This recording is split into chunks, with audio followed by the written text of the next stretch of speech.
Hello friends, welcome to IT index. आज हम लोग जो बात करने वाले हैं वो ये है कि पीनट को कैसे इंस्टॉल करेंगे। जैसे कि कुछ स्टूडेंट कहना था कि सर लैब के लिए कौन सा सॉफ्टवेयर यूज़ करते हैं, जैसा कि हम लोग ने बताया भी था कि पीनट यूज़ करते हैं। आज हम लोग जो बात करेंगे वो बात करेंगे कि पीनट को किस तरह से यूज़ करते हैं, इसके लिए कौन कौन सॉफ्टवेयर रिक्वायरमेंट है और इसका प्रोसेस क्या है। ठीक है, तो चलिए हम लोग स्टार्ट करते हैं। स्टार्ट करने से पहले अगर आपने हमारे चैनल को सब्सक्राइब नहीं करा है तो सब्सक्राइब कर लें और साथ ही साथ बेल आइकन को प्रेस कर दें। चलिए स्टार्ट करते हैं। स्टार्ट करने से पहले यहाँ पे कुछ सॉफ्टवेयर की रिक्वायरमेंट है, जैसे कि पहला है peanut lab file, VMware workstation, secure CRT, win client, win SCP। और उसके बाद जो हम लोग जितनी भी इमेजेस यूज़ करना चाहते हैं उसकी इमेजेस हमारे पास होनी चाहिए। ठीक है, तो चलिए हम लोग स्टार्ट करते हैं अपना प्रोसेस। जो भी सॉफ्टवेयर आपको चाहिए वो चाहे तो आप लोग डाउनलोड कर सकते हैं, नहीं तो आपको इस वीडियो के डिस्क्रिप्शन में सबकी लिंक मिल जाएगी, वहाँ से आप लोग इसको डाउनलोड कर सकते हैं। ठीक है, चलिए हम लोग स्टार्ट करते हैं। सबसे पहले जो हमें रिक्वायरमेंट है वो पीनट फाइल की रिक्वायरमेंट है। जो पीनट फाइल है आप डाउनलोड करेंगे तो ये .ova फाइल होनी चाहिए। ये .ova फाइल है, ये फाइल सिर्फ और सिर्फ VMware में ओपन हो सकती है। ठीक है, इसके लिए हमें VMware की रिक्वायरमेंट थी, तो हमने VMware को पहले से इंस्टॉल करके रख रखा है। तो VMware को पहले हम ओपन कर लेते हैं।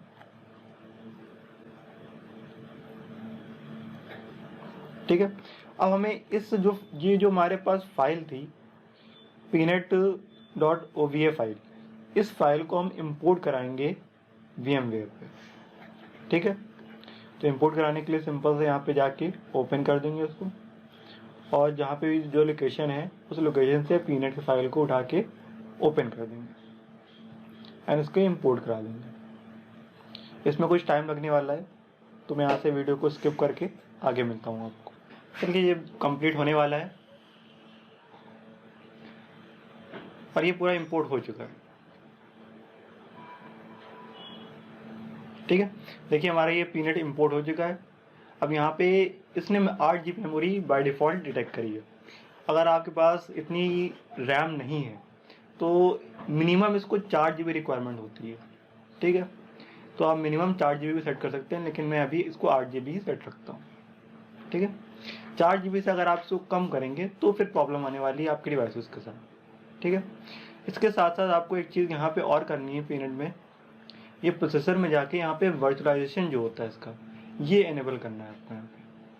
ठीक है, तो इसके सेटिंग्स में जाके इसका वर्चुअलाइजेशन ओपन कर देना है। इसके बाद सबसे पहले इसको अपग्रेड कर लेते हैं इस मशीन के लिए। जो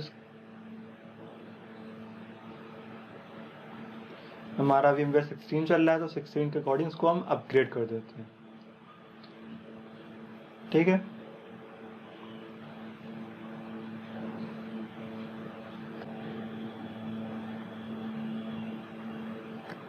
ठीक है, देखिए वो मशीन हमारी ओपन हो रही है।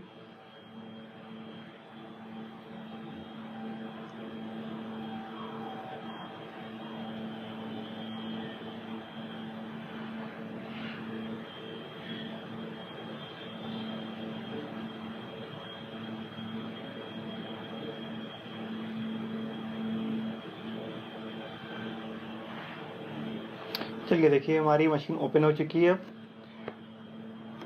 सबसे पहले ये देख लीजिए कि ये जो पीनट लैब है इसका जो इसको IP मिला है, तो बाय डिफ़ॉल्ट इसको IP मिला है वो 192.168.122.135 मिला है। इसी IP के थ्रू हम इस पीनट लैब को एक्सेस करेंगे।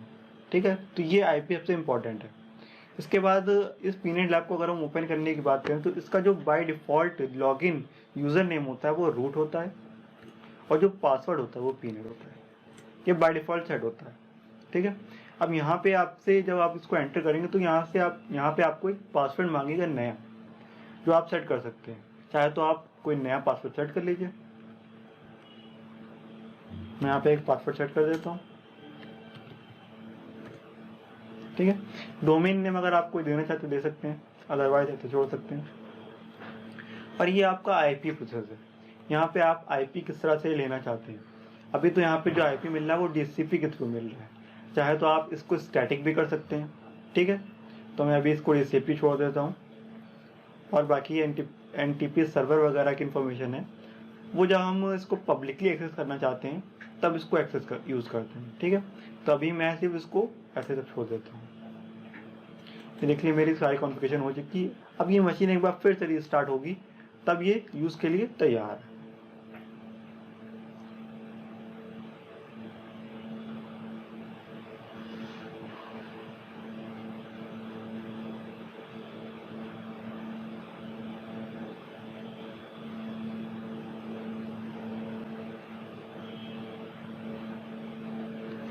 ठीक है, देखिए हमारी मशीन ओपन हो चुकी है। इसको एक बार लॉगिन कर लें।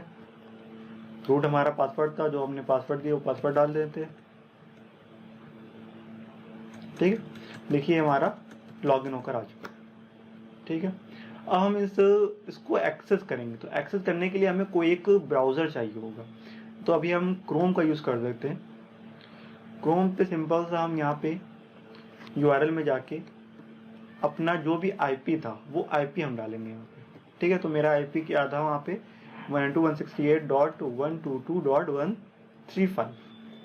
जैसे ही हम इसको एंटर करेंगे तो हमारा पीनेट एक्सेस हो जाएगा।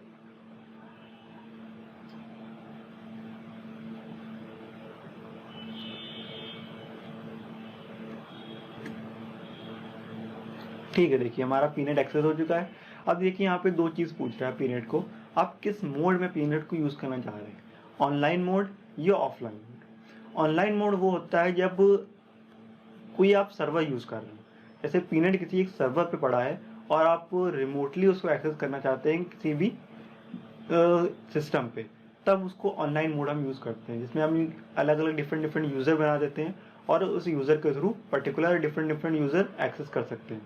ठीक है, लेकिन ऑनलाइन मोड के लिए हमें एक पब्लिक IP की रिक्वायरमेंट होगी। ठीक है, तो अभी हम जो यूज़ करने वाले हैं वो यूज़ करेंगे ऑफलाइन मोड का। तो ऑफलाइन पे क्लिक कर सकते हैं। यहाँ पे अब ये मांग रहा है यूज़र नेम एंड पासवर्ड। तो यूज़र नेम और पासवर्ड देखिए यहाँ पे लिखा भी है। बाय डिफ़ॉल्ट जो उसका यूज़र नेम है वो एडमिन होता है और पासवर्ड जो होता है वो पीनेट होता है। ठीक है, तो हम यूज़र नेम में लिख देते हैं एडमिन और पासवर्ड इसका हो जाएगा पीनेट। ठीक है, अब यहाँ पे दो चीज़ होती हैं, HTML कंसोल और डिफ़ॉल्ट कंसोल। आप जो कंसोल इसका लेना चाहते हैं वो कौन सा कंसोल होगा। HTML क्या होगा, एक बेसिक कंसोल आएगा, ज़्यादा उसमें फीचर्स नहीं शो होंगे। ठीक है, लेकिन डिफ़ॉल्ट कंसोल हमारा जो डिफ़ॉल्ट जैसा कि शो होता है वैसे ही आएगा। ठीक है, तो यहाँ पे कैप्चा मांग रहा है तो यहाँ पे हम लिख देते हैं और उसको लॉगिन कर लेते हैं। और रॉन्ग हो गया क्या, कैप्चा हम लिखते हैं। ठीक है, ये हमारी पीनेट लैब ओपन हो गई। ठीक, अब यहाँ पे देखिए बहुत सारी चीज़ें हैं, अलग अलग हम डिफरेंट अकाउंट्स बना सकते हैं। पर्टिकुलर यूज़र्स के लिए डिफरेंट अकाउंट होगा, कौन सा यूज़र कौन सी क्या एक्सेस कर सकता है। ठीक है, सब मैनेजमेंट हम कर सकते हैं। अभी हम एक लैब ओपन करते हैं, यहाँ पे एक लैब का नाम दे देते हैं।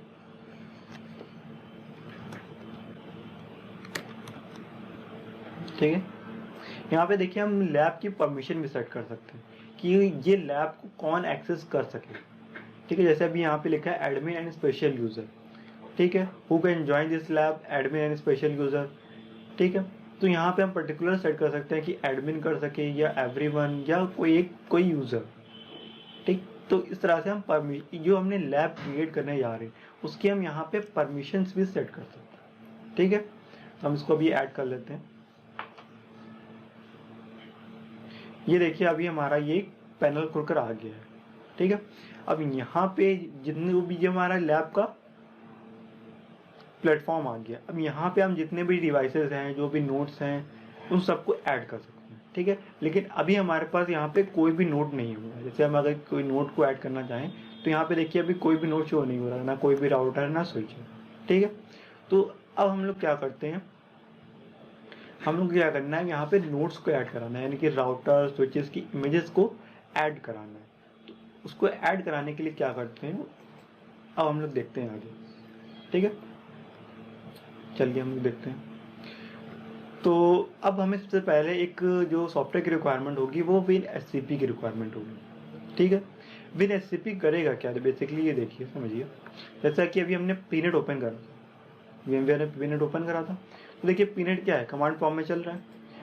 तो WinSCP क्या करेगा, ये बात समझिए। WinSCP जो सॉफ्टवेयर है वो हमारे pnet को एज अ ग्राफिकली शो करेगा, यानी कि उसकी जो डायरेक्टरी होगी वो ग्राफिकली शो करेगा, जिसकी हेल्प से हमें पाथ प्रॉपर पता चल जाएगा और हमें जो भी फाइल्स, यानी कि जो भी हमारे राउटर या स्विच की इमेजेस हैं, ये इमेजेस जो होंगी, इन इमेजेस को हमें कहाँ कॉपी करना है वो हम पर्टिकुलर वहाँ पे जाके कॉपी कर सकते हैं। ठीक है, तो WinSCP की इसलिए हमें रिक्वायरमेंट होगी।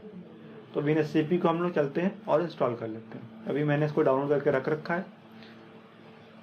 तो WinSCP को हम लोग यहाँ से इंस्टॉल कर लेते हैं।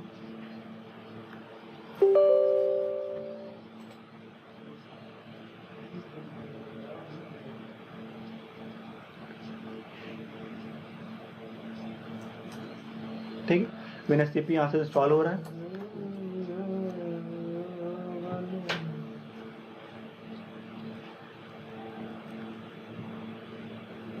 ये WinSCP हमारा इंस्टॉल हो चुका है। ठीक है, चलिए अब हम इसको ओपन करते हैं। WinSCP को ओपन करते हैं और देखते हैं। ठीक है, WinSCP देखिए ओपन हुआ। अब यहाँ पे देखिए एक साइड तो ये जो ये इधर पीछे साइड जो दिख रहा है ये हमारा कंप्यूटर है, यानी कि जो हमारा विंडोज़ ऑपरेटिंग सिस्टम है उसकी ये डायरेक्टरी पूरी शो हो रही है, यानी कि जो भी हमारी फाइल्स होंगी, यानी कि इमेजेस होंगी, वो सारी यहाँ पे पड़ी होंगी क्योंकि हमारे सिस्टम में पड़ी हैं। ठीक है, अब दूसरी साइड जो होगा वो हमारा पीनेट की जो डायरेक्टरी होगी वो शो होगी। तो उसको हमें एक्सेस करने के लिए सबसे पहले वहाँ पे उसको एसएसएल के थ्रू एक्सेस करेंगे। तो यहाँ पे उसका हमें आईपी देना होगा। तो आईपी हमारा क्या था, 192.168.122.135 ये आईपी था हमारा। अगर हम देखना चाहें फिर से तो यहाँ से देख सकते हैं, यही मेरा आईपी है। ये देखिए दिख रहा है 192.168.122.135। ठीक है, तो यहाँ पे हमने आईपी दे दिया। उसके बाद यूज़र नेम आ गया। ठीक है, तो यूज़र नेम हमारा क्या चल रहा था, रूट, और पासवर्ड उसका आपने जो भी पासवर्ड सेट कर रखा है वो पासवर्ड दे देंगे और इसको लॉगिन कर देंगे। ठीक है, देखिए लॉगिन हो गया, एक्सेस पूछ रहा है तो यहाँ पे हम यस कर देंगे। ये देखिए अब यहाँ पे ये देखिए रूट डायरेक्टरी जो है उसकी वो एक्सेस हो चुकी है। ठीक है, ये रूट डायरेक्टरी यहाँ पे आ रही है, ये एक्सेस हो चुकी है। अब देखिए ये इसकी पूरी डायरेक्टरी जितनी भी हैं, इसकी जितने भी फोल्डर्स या डायरेक्टरीज हैं, फाइल्स हैं, सारी यहाँ पे शो हो रही हैं एज अ ग्राफिकल फॉर्म। ठीक है, अब हमें करना क्या है, हमें जो भी सॉफ्टवेयर या जो भी इमेजेस रिक्वायर्ड है, इतनी भी इमेजेस हमें यूज़ करनी है, जो रिक्वायरमेंट है उसको हमें क्या करना है, यहाँ अपने सिस्टम से उठा के कॉपी करके यहाँ पे पेस्ट करना है। ठीक है, अब सबसे बड़ी बात आती है पेस्ट करेंगे कहाँ। तो पेस्ट करना कहाँ है, उसका पाथ का लोकेशन हमें पता होना चाहिए। ठीक है, तो वो लोकेशन क्या है, वो लोकेशन आप हमें हमेशा याद रखिए। ठीक है, तो सबसे पहला यहाँ पे एक डायरेक्टरी होगी OPT, ये देखिए दिख रही है OPT डायरेक्टरी है। ठीक है, इस OPT डायरेक्टरी के अंदर हम लोग जाएंगे। यहाँ पे एक डायरेक्टरी है यूनिट लैब। ठीक है, ये दिख रही है आपको यूनिट लैब। इस लैब के अंदर हम लोग जाएंगे। उसके बाद यहाँ पे एक और है एड-ऑन्स, ये एड-ऑन्स है, इस डायरेक्टरी के अंदर हम लोग चले जाएंगे। ओ मैं दूसरी डायरेक्टरी में आ गया, एड-ऑन्स में चले जाएंगे। ठीक है, एड-ऑन्स के अंदर यहाँ पे हमारे पास 3 डायरेक्टरीज दिख रही हैं। एक हमारी Dynapis, IOL एंड QUME। ठीक है, अब इन 3 डायरेक्टरीज के अंदर ही हमारी इमेजेस होती हैं। ठीक है, अब सबसे पहले हम लोग क्या करते हैं, राउटर की जो इमेजेस है उनको कॉपी कर लेते हैं। ठीक है, तो हमारी राउटर की इमेज कहाँ पड़ी है, हमारे डेस्कटॉप पे पड़ी हुई है, वहाँ से हम लोग कॉपी करके इधर पेस्ट करते हैं। ये हमारी iOS फाइल्स हैं। तो देखिए ये हमारे पास 3 राउटर की इमेजेस पड़ी हैं, 3725 है, 3745 है एंड 7200। ठीक है, ये 3 इमेजेस को हमें कॉपी करनी है, लेकिन कॉपी कहाँ पे करनी है, इन 3 में से किस डायरेक्टरी के अंदर करनी है ये पता होना चाहिए। तो एक बात हमेशा याद रखिए, जो राउटर की इमेजेस होती हैं, राउटर की जो भी इमेज होगी वो ये Dynapis जो हमारा फोल्डर है, ये डायरेक्टरी है, इस डायरेक्टरी के अंदर कॉपी करते हैं। ठीक है, तो यहाँ से हम तीनों फाइल्स को सिलेक्ट करके और उसको ड्रैग करा लेंगे, ठीक है। तो ये क्या होगा, कॉपी हो जाएगा। देखिए कॉपी हो रहा है, देखिए तीनों इमेजेस यहाँ पे कॉपी हो चुकी है, ठीक है। लेकिन अभी ये तीनों इमेजेस यहाँ पे कॉपी तो हो चुकी है, लेकिन अगर हम देखना चाहें, यानी कि मेरे पीनेट में तो आ गई है, लेकिन यहाँ पे अगर हम इसको रिफ्रेश करके एक बार चेक कराएं आपको, तो यहाँ पे अभी ये इनमें से, ठीक है, नोट मीन्स नोट शो तो हो जाएगा लेकिन वर्क नहीं करेगा। वर्क क्यों नहीं करेगा वो मैं बता दूं आपको। अगर मैं आपको यहाँ पे दिखाऊं, अगर आप समझ सकें यहाँ पे, तो ये देखिए, अगर इस फाइल की मैं बात करूं तो ये क्या राइट्स लिखे हुए हैं, यानी कि इसकी परमिशंस क्या है। तो परमिशन इसमें लिखा है रीड राइट, आर से रीड हो गया, डब्ल्यू से राइट हो गया, और जो ये एक्स होता है, एक्स का मतलब होता है एग्जीक्यूट, यानी कि रन कराना। तो रन कराने की यानी कि एग्जीक्यूट कराने की परमिशन यहाँ पे है ही नहीं किसी भी फाइल के अंदर। तो इस वजह से ये कोई भी फाइल या कोई भी इमेज रन नहीं होगी हमारे पीनेट पे, ठीक है। पीनेट पे रन नहीं होगी तो यानी कि चल वो यूज़ भी नहीं कर सकते हम। तो इसको यानी कि इसमें क्या करना है, हमें इसको एग्जीक्यूट की परमिशन देनी है। तो एग्जीक्यूट की परमिशन देने के लिए हम लोग क्या करेंगे, हम लोग सिंपल सा पीनेट पे चलेंगे जो हमारी मशीन है, और उस मशीन पे चल के हमें क्या करना है, एक कमांड चलानी है। वो कमांड क्या होगी वो देखिए आप, हमें यहाँ पे लिखना है जो अभी हमारे सबसे पहले तो लोकेशन क्या थी, हम कहाँ तक गए थे वो याद रखना है। तो सबसे पहले तो हम OPT के अंदर गए थे, ठीक है। उसके बाद हम लोग कहाँ गए थे, यूनिट लैब के अंदर, ठीक है। इसके बाद हमें कहाँ जाना है, इसके बाद हमें जाना है रैपर्स के अंदर जाना है, ठीक है। रैपर्स के अंदर हमें जाना है, रैपर्स एक डायरेक्टरी उसके अंदर है। उसके बाद हमें कहाँ जाना है, UNL रैपर्स, ठीक है। UNL रैपर्स ये हमारा क्या है, ये पूरा पाथ है जहाँ पे हम परमिशन देंगे, यहाँ पे ये परमिशन दी जाती है, ठीक है। तो ये हमारे पाथ लिखना है। उसके बाद हमें जो परमिशन देना है तो कैसे देंगे, -a लिखेंगे और लिखेंगे हम लोग फिक्स परमिशन, फिक्स परमिशन, ठीक है। हमने क्या लिखा, जो भी हमारा पाथ था, OPT, unit lab, rappers, UNL rappers, -a and fix permission, इसको हम एंटर कर देंगे, ठीक है। जैसे हमने एंटर करा, जो भी इसकी परमिशन थी उसको उसने फिक्स कर, यानी कि डिफ़ॉल्ट जो परमिशन होती है वो दे दी। चलिए हम लोग चेक करते हैं, यहाँ से इसको एक बार रिफ्रेश करते हैं। देखिए रिफ्रेश करते हैं, यहाँ पे देखिए सारी जो परमिशन हैं वो डिफ़ॉल्ट वाली आ गई, यानी कि फुल परमिशन हो गई। यहाँ पे देखिए एक्स इसमें भी आ गया, इसमें भी आ गया, ठीक है। यानी कि एग्जीक्यूट की परमिशन हमारे पास आ चुकी है। तो एग्जीक्यूट की परमिशन आ गई, यानी कि अब हम इसको रन करा सकते हैं, ठीक है। इसको एक बार रिफ्रेश कर लेते हैं। यहाँ से हम एक नोड ओपन करके कोई भी यहाँ से एक इमेज उठा लेते हैं, जैसे हम 720 को यूज़ करते हैं, ठीक है। तो यहाँ पे देखिए, यहाँ पे पूछ रहा है नंबर ऑफ नोट्स, कितने नोट्स आप यूज़ करना चाहते हैं। जैसे अभी हम चाहते हैं इसके हमें 2 नोट्स मिल जाए, यानी कि 2 राउटर मिल जाए, ठीक है। उसके बाद यहाँ पे आइकन है, हम अपने अकॉर्डिंग, अपनी लैब के अकॉर्डिंग कोई भी आइकन यहाँ पे यूज़ कर सकते हैं अट्रैक्टिव, ठीक है। जैसे अभी अगर हम राउटर यूज़ कर रहे हैं तो राउटर आइकन सेलेक्ट करके, ये देखिए यहाँ पे कलरफुल आइकन है, हम जो भी आइकन चाहे वो यूज़ करते हैं। जैसे अभी हमने ये सिलेक्ट कर लिया रेड कलर का, और यहाँ पे इसको देखिए, अब जो भी आइकन आएगा राउटर का वो रेड कलर का आएगा, ठीक है। इसके बाद हम नीचे आ जाते हैं और यहाँ पे देखिए NVRAM बोल रहा है। NVRAM का साइज़ आप क्या देना चाहते हैं, तो यहाँ पे डिफ़ॉल्ट 128 MB KB आ रहा है, ठीक है। रैम का साइज़ बाय डिफ़ॉल्ट 512 MB है, ठीक है। उसके बाद स्लॉट की अगर हम बात करें, देखिए अभी यहाँ पे कोई भी स्लॉट नहीं लगेगा, यानी कि सारे स्लॉट क्या आ रहे हैं, एम्प्टी आ रहे हैं, ठीक है। तो हमें अपने यूज़ के अकॉर्डिंग जो स्लॉट की रिक्वायरमेंट है वो स्लॉट हम यहाँ पे लगा सकते हैं, ठीक है। तो स्लॉट 1 में हम क्या लगा लेते हैं, फास्ट इथरनेट का एक पोर्ट लगा लेते हैं, ठीक है। स्लॉट 2 में हम लोग लगा लेते हैं ईथरनेट लगा लेते हैं, ठीक है। और स्लॉट 3 के अंदर हम सीरियल पोर्ट को लगा लेते हैं, ठीक है। ये जो ये पोर्ट ही है, ये सीरियल पोर्ट होता है, ठीक है। उसके बाद हम इसको सेव कर देंगे। ये देखिए हमारे पास 2 राउटर मिल गए 7200 सीरीज के, ठीक है। अगर हम इसको ऑन करना है तो यहाँ पे सिंपल सा ऑन पे क्लिक कर देंगे, इस तरह से हमारे के दोनों राउटर ऐड हो चुके हैं और स्टार्ट भी हो, ठीक है। हमें इन दोनों को कनेक्ट करना है, तो यहाँ पे देखिए कनेक्शन आ रहा है, इसको जाके अब यहाँ पे किस पोर्ट के थ्रू हमें कनेक्ट करना है वो पोर्ट नंबर यहाँ पे हम दे देंगे। तो राउटर 1 का कौन सा पोर्ट रखना है हमें, वो पोर्ट नंबर दे दिया, जिससे हमें इथरनेट 2x0 पे रखना है, और इधर हम रख दे रहे हैं 2x2, ठीक है, और उसको कनेक्ट करा। तो ये देखिए 2x0 से 2x2 पे इथरनेट 2x2 पे से कनेक्ट हो चुका है, ठीक है। तो ये दोनों राउटर तो कनेक्ट हो चुके हैं।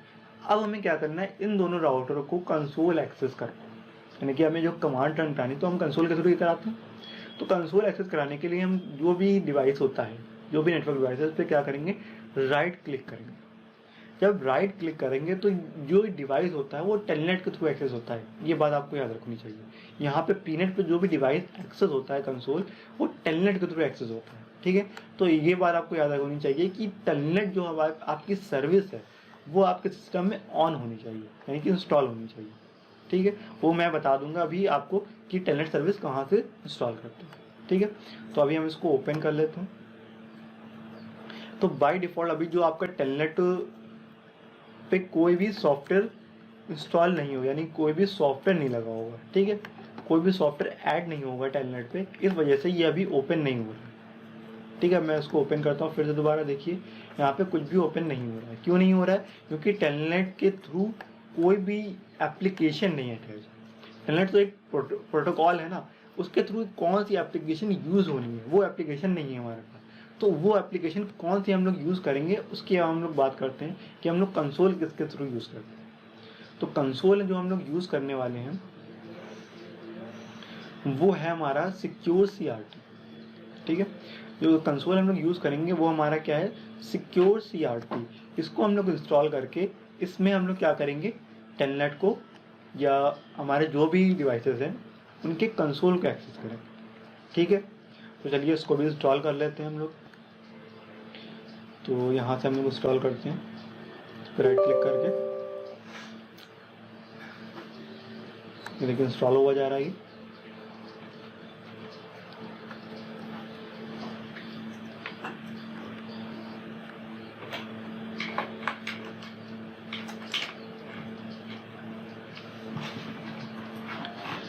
बेसिकली अगर मैं सिक्योर CRT की बात करूँ तो ये एक लाइसेंस्ड ऐप है।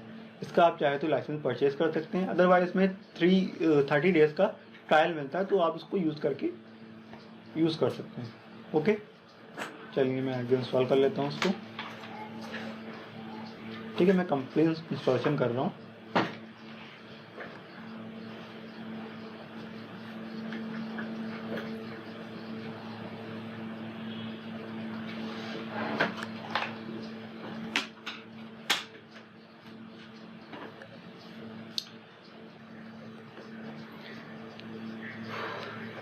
चलिए सिक्योर CRT हमारा इंस्टॉल हो चुका है।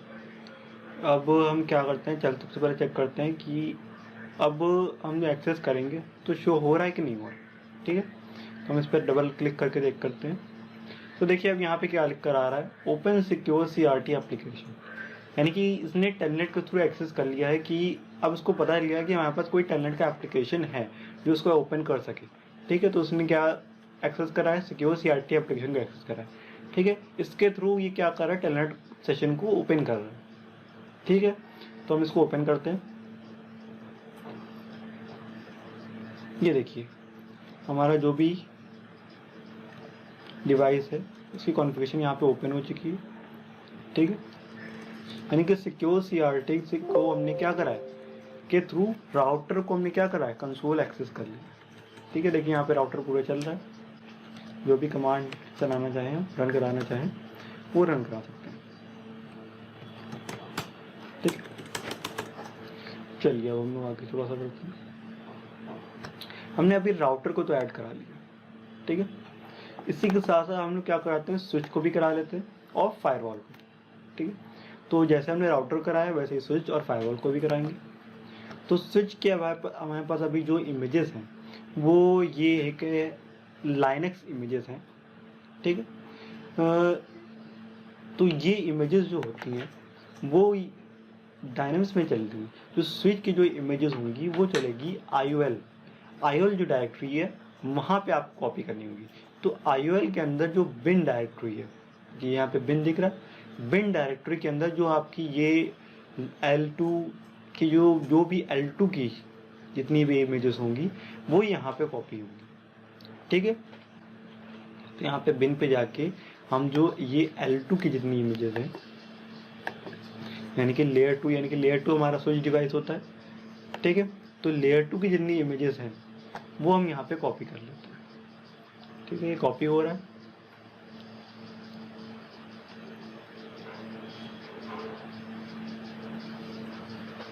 जब ये कॉपी हो जाएगा उसके बाद यहाँ पे भी वही सेम प्रॉब्लम होगी कि यहाँ पे इसकी परमिशंस नहीं होंगी, ठीक है। तो हमें इसको परमिट करना होगा, यानी कि परमिशन इसकी सेट करनी होगी। तो परमिशन सेट करने के लिए हमें सेम वही कमांड चलानी पड़ेगी जो अभी हमने कुछ देर पहले चलाई थी, ठीक है। तो देखिए यहाँ पे भी इसको एग्जीक्यूट की परमिशन नहीं मिली है किसी भी इमेज को, ठीक है। तो हम चलते हैं फिर से पीनेट मशीन के ऊपर और यहाँ पे सेम कमांड को हम एक बार फिर से रन करा लेते हैं, ठीक है। यही सेम कमांड है, इसको हम एक बार फिर से रन करा लेंगे और उसके बाद हम अगर फिर से चेक करें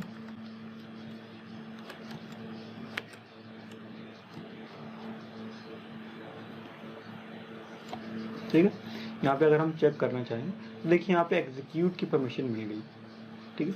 तो इस तरह से हमने क्या करा है, हमारी जितनी भी स्विच की इमेजेस थी उसको भी हमने क्या करा लिया, ऐड करा दिया। चलिए इसको भी एक बार चेक कर लेते हैं कि हमारी स्विच आया है कि नहीं आया। इसको एक बार रिफ्रेश कर लेते हैं और यहाँ पे एक नया नोड ऐड कराते हैं, ठीक है। अब यहाँ पे देखिए दिख रहा है सिस्को IOL, ठीक है। इस सिस्को IOL के अंदर जितने भी हमारी इमेजेस हमने ऐड कराई हैं वो सारी यहाँ पे होंगी, ठीक है। देखिए अगर हम बात करें तो ये तीनों इमेजेस हमें मिल रही हैं, हमने तीन ही इमेज ऐड कराई थी। तो L2 की ये तीन इमेजेस हम चाहें तो जिसका भी यूज़ कर सकते हैं, वर्जन के अकॉर्डिंग ये होंगी, ठीक है। तो अभी हम एक ही इमेज यूज़ कर रहे हैं। यहाँ पे हम नाम दे देते हैं यहाँ पे इसको स्विच, ठीक है, W,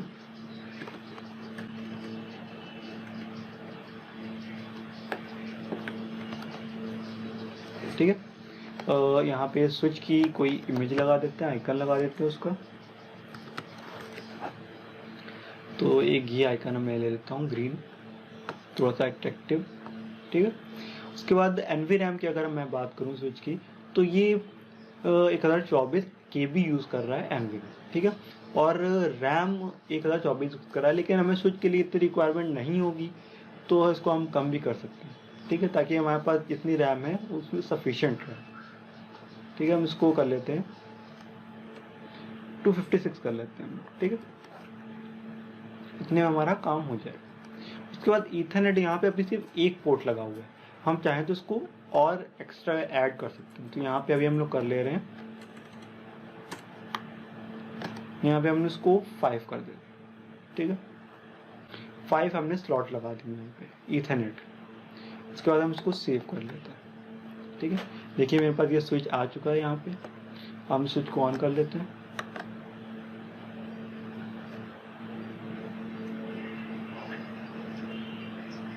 ठीक है। मेरा स्विच भी ऑन हो चुका है। अब इसको एक्सेस करना है तो सिंपल सा डबल क्लिक करेंगे और इसको सिक्योर CRT के थ्रू एक्सेस कर लेंगे, ठीक है। देखिए मेरा स्विच भी यहाँ पे आ चुका है इनेबल करके। अब यहाँ पे जितनी भी स्विच की जो लैब्स वगैरह हैं वो सारी इसी स्विच के थ्रू हुई है, ठीक है। तो यहाँ पे आप इस स्विच के थ्रू जितनी भी लैब आपको करनी है वो कर सकते हैं, ओके। यानी कि अभी हमने क्या करा है, यहाँ पर राउटर्स ऐड कर लिए हैं, स्विच ऐड कर लिया। और यहाँ पे अभी एक चीज़ और बची है वो बता देता हूँ मैं आपको कि जो भी फायरवॉल है उसको कैसे ऐड करेंगे, ठीक है। तो फायरवॉल जो ऐड होगा वो हमारा जी ये लास्ट वाला डायरेक्टरी बची हुई है QEMU, ठीक है, QEMU, ठीक है। इस डायरेक्टरी के अंदर जो हमारी फायरवॉल की इमेजेस होती हैं वो ऐड होती हैं, ठीक है। तो मेरे पास अभी ये एक फायरवॉल की इमेज रखी हुई है ASA 9.15, ठीक है। तो ये पूरा फोल्डर में यहीं पे ऐसे ड्रैग करा लेते हैं,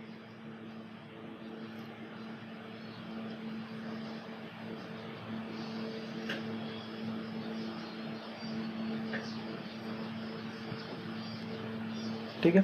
तो यहाँ पे भी देखिए सेम वही प्रॉब्लम आ रही है एग्जीक्यूट वाली। तो हमें एग्जीक्यूट वाली प्रॉब्लम आ रही है, तो मुझे क्या करना होगा, सिंपल सा जो मैंने अभी कमांड चलाई थी फिक्स परमिशन वाली, वही सेम कमांड मैं यहाँ पे जाके चला देता हूँ। ठीक है, मैंने ये फिक्स परमिशन कर दी है। जब मैंने ये फिक्स परमिशन करी तो यहाँ पे जो इसकी एग्जीक्यूट परमिशन थी वो आ गई होगी, यानी कि अब ये जो इमेज है हमारी फायरवॉल की वो एग्जीक्यूट हो सकती है। ठीक है, यानी कि हम इसको यूज़ कर सकते हैं। चलिए हम इसको चेक कर लेते हैं कि हमारे पास ये इमेज शो हुई है कि नहीं हुई है। तो हम ब्राउज़र पे चल के एक नया नोट ऐड कराते हैं, और अगर हम बात करें तो यहाँ पे देखिए दिख रहा है सिस्को ASA। ठीक है, हमारा ये फायरवॉल होता है, सिस्को ASA आ गया हमारे पास। ठीक, उसके बाद इसकी इमेज चाहे तो हम कोई भी चेंज कर सकते हैं। यहाँ पे हम लोग फायरवॉल की कोई भी इमेज लगा सकते हैं, मैं ये ब्लू वाली लगा लेता हूँ। ठीक है, इसके बाद ये रैम जो है, तो रैम हमें क्या देनी है, फायरवॉल की मिनिमम रैम हमारी 1000 MB होनी चाहिए, यानी कि हम इसको रख देते हैं 1024, यानी कि 1 GB। ठीक है, 1 GB हम इसकी रैम कर लेते हैं, ताकि फायरवॉल को रन होने में कोई प्रॉब्लम नहीं। ठीक है, ईजिली रन हो सके। इसके बाद यहाँ पे जो पोर्ट है, स्लॉट है, 4 स्लॉट लगे हुए हैं, कोई प्रॉब्लम नहीं है। उसके बाद हम इसको सेव करके ऐड करें। ठीक है, देखिए हमारे पास ASA फायरवॉल ऐड हो चुका है, उसको अभी हम लोग रन करा लेते हैं। ठीक है, ये रन हो चुका है, अब इसको हम लोग एक्सेस कर लेते हैं। सिंपल सा डबल क्लिक करेंगे और इसको इसके थ्रू ओपन कर। ठीक है, ये बूटिंग होना स्टार्ट हो गया है, तो फायरवॉल थोड़ा बूटिंग होने में टाइम लगेगा, तो मैं यहाँ पे इसको स्किप करके आगे बढ़ता हूँ। ठीक है, तो मैंने अभी यहाँ पे क्या करा है, पीनेट को इंस्टॉल कर लिया है। पीनेट के अंदर राउटर, स्विच और फायरवॉल की जो भी इमेज रिक्वायरमेंट है आपके लैब के लिए, वो सारी मैंने ऐड करा के आपको दिखा दी। ये सारी इमेजेस मैं आपको डिस्क्रिप्शन में एक लिंक दे दूंगा, जहाँ से आप जाके डाउनलोड कर सकते हैं। और साथ ही साथ जितने भी सॉफ्टवेयर मैंने यहाँ पे यूज़ करे हैं उसके भी मैं आपको एक लिंक प्रोवाइड करा दूंगा, जहाँ से आप जाके सारे सॉफ्टवेयर ईजिली डाउनलोड कर सकते हैं। ठीक है, चलिए इसके साथ साथ मैं अभी एक पॉइंट यहाँ पे अभी रह गया है, यहाँ पे था कि EVNG विन क्लाइंट, ये सॉफ्टवेयर मैंने अभी यूज़ नहीं करा। ठीक है, तो ये सॉफ्टवेयर का यूज़ क्या है बेसिकली, पहले तो इसको समझ लेते हैं। जैसे कि अभी हम बात करें विन क्लाइंट का यूज़ इसलिए हम लोग करेंगे, जैसे हमें कुछ टूल्स यूज़ करने हैं, लाइक वायरशार्क है, या मॉनिटरिंग के लिए जो टूल्स यूज़ करने हैं, वो सारे टूल्स हमें इसी विन क्लाइंट के अंदर मिलेंगे। ठीक है, इसी विन क्लाइंट के अंदर मिलते हैं, तो इसको हमें डाउनलोड कर लेना है। तो डाउनलोड करके मैंने रख रखा है, इसको मैं इंस्टॉल करा लेता हूँ। तो इसमें क्या होगा, वायरशार्क और एक अनदर जो भी हमारे मॉनिटरिंग टूल्स होते हैं या जो भी रिक्वायर्ड टूल्स होते हैं वो सारे इसके अंदर होते हैं। ठीक है, तो मैं इसको भी इंस्टॉल करके दिखा देता हूँ। ये मेरा विन क्लाइंट पैक पड़ा हुआ है, इसको मैं इंस्टॉल कर लेता हूँ।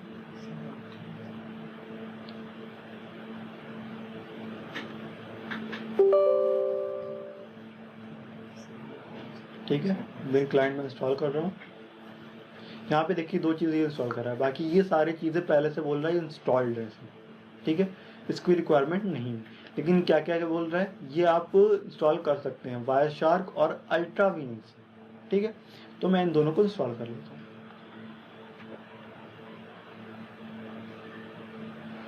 ठीक है, ये विन से इंस्टॉल हुआ जा रहा है।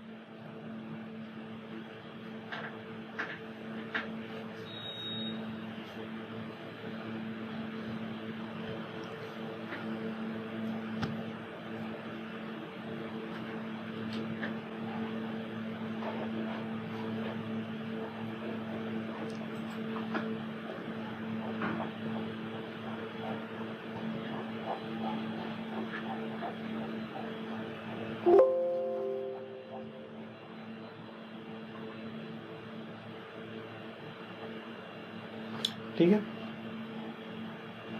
इसके बाद ये वायरशार्क इंस्टॉल होना है, तो वायरशार्क को भी हम लोग इंस्टॉल कर लेते हैं।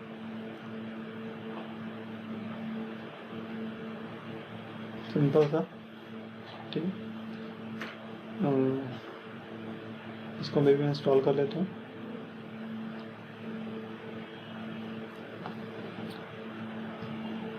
ठीक है, जब तक वायरशार्क इंस्टॉल हो रहा है हम लोग को एक चीज़ डिस्कस कर लेते हैं। अभी जब मैंने सिक्योर सीआरटी इंस्टॉल करा था, या मैंने अभी इस राउटर या कोई भी राउटर को मैं कंसोल एक्सेस कर रहा हूँ, तो ओपन सिक्योरिटी के थ्रू सिंपल सा एक्सेस हुआ जा रहा है। वो इसलिए हुआ जा रहा है कि मेरे जो भी सिस्टम है मेरा, उसमें टेलनेट अवेलेबल है, यानी कि टेलनेट इंस्टॉल है। लेकिन अगर आपके में सिक्योर सीआरटी इंस्टॉल करने के बाद भी यहाँ पे सिक्योर सीआरटी शो नहीं होता है, तो इसका मतलब ये है कि आपके में टेलनेट इंस्टॉल नहीं है। ठीक है, तो मैं आपको टेलनेट बता देता हूँ कहाँ से इंस्टॉल करेंगे। तो टेलनेट आपका एक फीचर होता है जो कि आप बाय डिफ़ॉल्ट डिसेबल होता है हर सब सिस्टम में। ठीक है, तो उसको एनेबल करने के लिए हमें सिंपल सा जाना है कंट्रोल पैनल पे, और यहाँ पे प्रोग्राम्स में जाएंगे। यहाँ पे हम लोग को जाना है turns on Windows feature on और ऑफ। ठीक है, जो फीचर्स हैं इन्हें ऑन करना है या ऑफ करना है। ठीक है, तो यहाँ पे हम लोग जब जाएंगे, यहाँ पे बहुत सारे फीचर्स होते हैं जो हमें यूज़फुल नहीं होते हैं, तो सारे ऑफ रहते हैं। जो भी हमें यहाँ पे फीचर्स इंस्टॉल करना है या एनेबल करना है, वो यहाँ पे हम सेलेक्ट करके उसको इंस्टॉल कर सकते हैं। ठीक है, तो यहाँ पे देखिए टेलनेट मेरा क्लिक है, यानी कि टेलनेट पे टिक लगा हुआ है, यानी कि टेलनेट मेरा पहले से ही अवेलेबल है। ठीक है, लेकिन अगर आपके में टेलनेट नहीं, यहाँ पे टिक नहीं लगा है, तो आपको यहाँ पे टिक लगा के उसको इंस्टॉल करना पड़ेगा। ठीक है, तो यहाँ पे आपको भी समझ में आ गया होगा। अभी मेरा वायरशार्क भी इंस्टॉल हो गया होगा। जी हो गया, बिल्कुल ठीक है। तो इसी के साथ साथ मैंने आपको पूरा पीनेट कैसे एक्सेस करना है, कैसे यूज़ करना है। अब यहाँ पे जैसे भी आपको लैब करनी है, ठीक है, लैब आप कर सकते हैं यहाँ पे। ठीक है, मैंने यहाँ पे फायरवॉल को स्विच के साथ कनेक्ट कर दिया। अगर आपको यहाँ पे कोई सिस्टम ऐड करना है, तो नोड में जाके VPC सिस्टम जो होते हैं हमारे वर्चुअल पीसीज उसको ऐड कर सकते हैं। ठीक है, ये मैंने एक वर्चुअल PC लगा लिया है। ठीक, वर्चुअल PC भी यहाँ पे काम वर्क कर सकते हैं। ठीक है, इसी के साथ साथ यहाँ पे ये टॉपिक फिनिश होता है। अगर आपको इसमें कोई भी प्रॉब्लम है या कुछ भी है, तो आप कमेंट सेक्शन में जाके बोल सकते हैं, आपके डाउट्स को क्लियर कर दिया जाएगा। Okay, thank you.